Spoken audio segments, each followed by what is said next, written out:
السلام علیکم ورحمۃ اللہ وبرکاتہ۔ میرے پیارے دوستو، میں امید کرتا ہوں کہ آپ سب خیریت سے ہوں گے۔ چلیے شروع کرتے ہیں حدیث کی کچھ پیاری باتیں۔ نکاح کے موقع پر اعلان کرنے کا بیان۔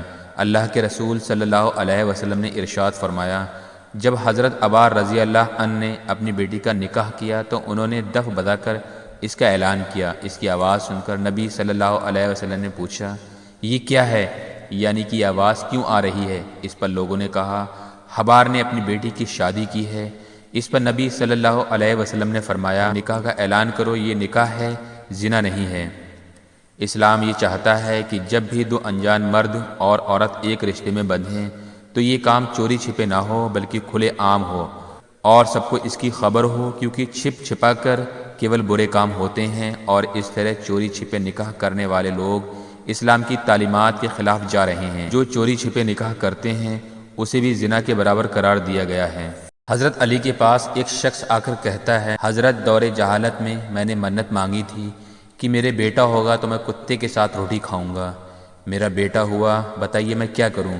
تو حضرت علی نے فرمایا، ایسی منت نہیں مانگا کرو، اب ایسا کرو، جاؤ اور ڈھونڈو جس نے 3 دن تک نماز نہیں پڑھی ہو، اس کے ساتھ روٹی کھا لو۔ یہ ہے نماز نہ پڑھنے والوں کی حیثیت۔ اللہ ہم سب کو نماز پڑھنے کی توفیق دے، آمین ثم آمین۔ کچھ بچے ایک قبر کے پاس قرآن کی تلاوت کر رہے تھے۔ بچوں سے پوچھا، بیٹا یہ کس کی قبر ہے؟ بچوں نے کہا، جی ہمارے دادا کی قبر ہے۔ یہاں بیٹھ کر کیا کر رہے ہو؟ بچوں نے جواب دیا، ہم اپنے دادا کی مغفرت کے لیے قرآن کی تلاوت کر رہے ہیں۔ سن کر بہت خوشی ہوئی۔ اپنے بچوں کو ڈاکٹر بناؤ، انجینئر بناؤ، لیکن قرآن کی تعلیم ضرور دو، کیونکہ کل کو یہی عمل آپ کی مغفرت کا ذریعہ بنے گا انشاءاللہ۔ یا اللہ، اگر میری روزی آسمان میں ہے تو نازل فرما، اگر زمین کے اندر ہے تو ظاہر فرما، اگر دور ہے تو قریب فرما، اگر قریب ہے تو مجھے عطا فرما، اگر مجھے دے چکا ہے تو اس میں برکت اور عنایت عطا فرما، اور یہ دعا جو سن رہا ہے سب کے حق میں اپنی رحمت سے، رزق سے، برکت سے عطا فرما، آمین ثم آمین۔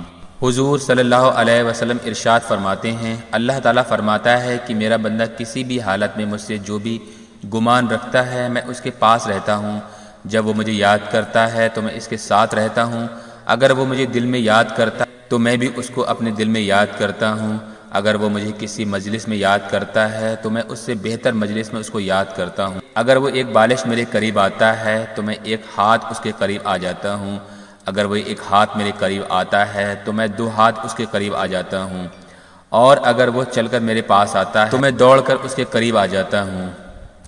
اللہ رب العزت آپ کو پریشانی، مصیبت، لوگوں کے حسد، ناگمانی، آفت سے بچائے، صحت تندرستی عطا فرمائے اور اپنی امن میں رکھے، آمین یا رب العالمین۔ یا اللہ، مجھے اور تمام سننے والوں کو تمام گناہ معاف فرما، ہمیں آئندہ گناہوں سے بچا، اور 5 وقت کی نماز ٹائم پر پڑھنے کی توفیق عطا فرما، آمین ثم آمین۔